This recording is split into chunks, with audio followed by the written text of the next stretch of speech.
ಎಲ್ಲರಿಗೂ GV education ಚಾನೆಲ್ಗೆ ಸ್ವಾಗತ. ಇಂದಿನ ವಿಡಿಯೋದಲ್ಲಿ ನಾವು 8ನೇ ತರಗತಿಯ ಭಾಗ 2ರಲ್ಲಿರುವಂತಹ ಅಧ್ಯಾಯ 28 ಅರ್ಥಶಾಸ್ತ್ರದ ಮೂಲ ಪರಿಕಲ್ಪನೆಗಳು ಪಾಠದಲ್ಲಿರುವ ಅಭ್ಯಾಸದ ಪ್ರಶ್ನೋತ್ತರಗಳನ್ನು ನೋಡೋಣ. ಫಸ್ಟ್ ಒನ್, ಖಾಲಿ ಬಿಟ್ಟಿರುವ ಜಾಗಗಳನ್ನು ಸೂಕ್ತ ಪದಗಳಿಂದ ತುಂಬಿರಿ. ಮೊದಲನೇ ಪ್ರಶ್ನೆ, ಬೇಡಿಕೆ ಹೆಚ್ಚಾದಾಗ ಉತ್ಪಾದನೆ ಡ್ಯಾಶ್. ಉತ್ತರ, ಹೆಚ್ಚಾಗುತ್ತದೆ. ಎರಡನೇ ಪ್ರಶ್ನೆ, ಸರಕು ಸೇವೆಗಳನ್ನು ಬಯಕೆ ತೃಪ್ತಿಗಾಗಿ ಉಪಯೋಗಿಸುವುದು ಡ್ಯಾಶ್. ಉತ್ತರ, ಅನುಭೋಗ.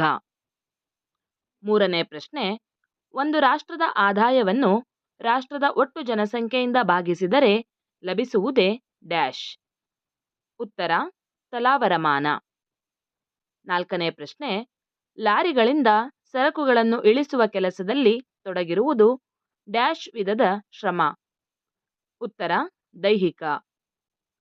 ಐದನೇ ಪ್ರಶ್ನೆ, ಶಾಲೆಗಳಲ್ಲಿ ಮಕ್ಕಳಿಗೆ ವಿದ್ಯಾಭ್ಯಾಸ ನೀಡುವ ಶಿಕ್ಷಕರು ಈ ಶ್ರಮಕ್ಕೆ ಉದಾಹರಣೆ ಡ್ಯಾಶ್. ಉತ್ತರ, ಮಾನಸಿಕ ಶ್ರಮ. ನೆಕ್ಸ್ಟ್, ಈ ಪ್ರಶ್ನೆಗಳಿಗೆ ಉತ್ತರಿಸಿ. ಆರನೇ ಪ್ರಶ್ನೆ, ಅರ್ಥಶಾಸ್ತ್ರದಲ್ಲಿ ಬೇಡಿಕೆ ಎಂಬುದರ ಅರ್ಥವೇನು? ಉತ್ತರ, ಅರ್ಥಶಾಸ್ತ್ರದ ಪ್ರಕಾರ ನಿಗದಿಯಾದ ಬೆಲೆಗೆ ನಿಗದಿಯಾದ ಕಾಲದಲ್ಲಿ ಕೊಳ್ಳುವ ಆರ್ಥಿಕ ಸರಕಿನ ಪ್ರಮಾಣವೇ ಬೇಡಿಕೆಯಾಗಿದೆ. ನೆಕ್ಸ್ಟ್ ಒನ್, ಉತ್ಪಾದನಾ ಕ್ಷೇತ್ರದಲ್ಲಿ ಬೇಡಿಕೆ ಪ್ರಭಾವವೇನು? ಉತ್ತರ, ಉತ್ಪಾದನಾ ಕ್ಷೇತ್ರದ ಮೇಲೆ ಬೇಡಿಕೆಯ ಪ್ರಭಾವ ಅತಿ ಹೆಚ್ಚು. ಬೇಡಿಕೆ ಹೆಚ್ಚಾದಾಗ ಸಾಮಾನ್ಯವಾಗಿ ಉತ್ಪಾದನೆ, ಉದ್ಯೋಗ, ವರಮಾನ ಹಾಗೂ ಪೂರೈಕೆ ಅಧಿಕಗೊಳ್ಳುತ್ತದೆ. ಜನರ ಜೀವನ ಮಟ್ಟ ಉತ್ತಮವಾಗಿರುತ್ತದೆ. ಬೇಡಿಕೆ ಕಡಿಮೆಯಾದಾಗ ಸಾಮಾನ್ಯವಾಗಿ ಉತ್ಪಾದನೆ, ವರಮಾನ ಹಾಗೂ ಪೂರೈಕೆ ಇಳಿಯುತ್ತದೆ. ಜನರ ಜೀವನ ಮಟ್ಟ ಕುಗ್ಗುತ್ತದೆ. ಮುಂದಿನ ಪ್ರಶ್ನೆ, ವಿತರಣೆ ಎಂದರೇನು? ಉತ್ತರ, ರಾಷ್ಟ್ರೀಯ ವರಮಾನವನ್ನು ಉತ್ಪಾದನಾಂಗಗಳ ನಡುವೆ ಹಂಚುವುದನ್ನು ವಿತರಣೆ ಎಂದು ಕರೆಯುವರು. ನೆಕ್ಸ್ಟ್ ಒನ್, ವಿತರಣೆ ಸಮರ್ಪಕ ರೀತಿಯಲ್ಲಿ ಮಾಡುವ ಬಗೆ ಹೇಗೆ? ಉತ್ತರ, ಆಯಾ ಉತ್ಪಾದನಾಂಗದ ಪಾತ್ರದ ಪ್ರಮಾಣ ಅನುಸಾರವಾಗಿ ವಿತರಣೆ ಆಗಬೇಕು. ಬೇಡಿಕೆ ಮತ್ತು ಪೂರೈಕೆಗಳ ನಡುವೆ ಸಮತೋಲನ ಕಾಪಾಡಿಕೊಂಡು ಬರುವಂತಿರಬೇಕು. ಉತ್ಪಾದನಾ ಕಾರ್ಯಕ್ಕೆ ಅಡ್ಡಿ ಆತಂಕಗಳು ಉಂಟಾಗದಂತೆ ಇರಬೇಕು. ಯಾವ ಉತ್ಪಾದನಾ ಅಂಗಕ್ಕೂ ಪ್ರಾಶಸ್ತ್ಯವೂ ಇರಬಾರದು, ನಿರ್ಲಕ್ಷ್ಯವೂ ಇರಬಾರದು.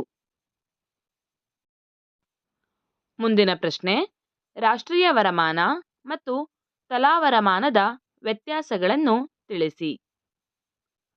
ಉತ್ತರ, ರಾಷ್ಟ್ರೀಯ ವರಮಾನ ಒಂದು ರಾಷ್ಟ್ರವು ಒಂದು ವರ್ಷದ ಅವಧಿಯಲ್ಲಿ ಉತ್ಪಾದಿಸಿದ ಒಟ್ಟು ಸರಕು ಮತ್ತು ಸೇವೆಗಳ ಹಣರೂಪಿ ಮೌಲ್ಯವನ್ನು ರಾಷ್ಟ್ರೀಯ ವರಮಾನ ಎಂದು ಕರೆಯಲಾಗುತ್ತದೆ.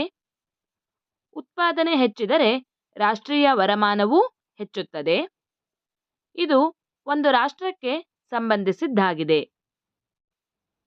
ತಲಾವರಮಾನ ಒಂದು ರಾಷ್ಟ್ರದ ಆದಾಯವನ್ನು ಆ ದೇಶದ ಜನಸಂಖ್ಯೆಯಿಂದ ಭಾಗಿಸಿದರೆ ತಲಾವರಮಾನವು ಲಭಿಸುತ್ತದೆ. ರಾಷ್ಟ್ರೀಯ ವರಮಾನವು ಹೆಚ್ಚಾಗಿದ್ದರೆ ತಲಾವರಮಾನವು ಹೆಚ್ಚಾಗಿರುತ್ತದೆ. ಇದು ವ್ಯಕ್ತಿಗೆ ಸಂಬಂಧಿಸಿದ್ದಾಗಿದೆ. ಮುಂದಿನ ಪ್ರಶ್ನೆ, ಶ್ರಮದ ಮಹತ್ವವೇನು? ಉತ್ತರ, ಶ್ರಮಿಸಬೇಕು, ಗಳಿಸಬೇಕು, ಜೀವನ ಮಟ್ಟವನ್ನು ಉತ್ತಮಪಡಿಸಿಕೊಳ್ಳಬೇಕು ಎನ್ನುವುದು ಮಾನವನ ಸಹಜ ಗುಣ. ಈ ಶ್ರಮ ದೈಹಿಕವಾಗಿಯೂ ಇರಬಹುದು, ಇಲ್ಲ ಮಾನಸಿಕವಾಗಿಯೂ ಇರಬಹುದು. ದೈಹಿಕ ಶ್ರಮಕ್ಕೆ ದೈಹಿಕ ಶಕ್ತಿ ಅಗತ್ಯ, ಮಾನಸಿಕ ಶ್ರಮಕ್ಕೆ ಬುದ್ಧಿಶಕ್ತಿ ಅಗತ್ಯ. ದೈಹಿಕ ಶ್ರಮ ಕೀಳು, ಮಾನಸಿಕ ಶ್ರಮ ಮೇಲು ಎನ್ನುವ ಕೆಟ್ಟ ಭಾವನೆ ಇರಬಾರದು. ಎರಡೂ ವರ್ಗದ ಕೆಲಸಗಾರರಿಗೂ ಸಮಾನ ಗೌರವ ಇರಬೇಕು. ಇದಿಷ್ಟು 8ನೇ ತರಗತಿಯ ಭಾಗ 2ರಲ್ಲಿರುವಂತಹ ಅಧ್ಯಾಯ 28 ಅರ್ಥಶಾಸ್ತ್ರದ ಮೂಲ ಪರಿಕಲ್ಪನೆಗಳು ಪಾಠದಲ್ಲಿರುವ ಅಭ್ಯಾಸದ ಪ್ರಶ್ನೋತ್ತರಗಳಾಗಿವೆ.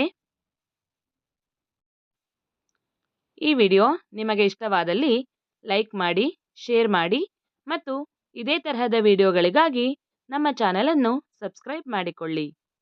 ಧನ್ಯವಾದಗಳು.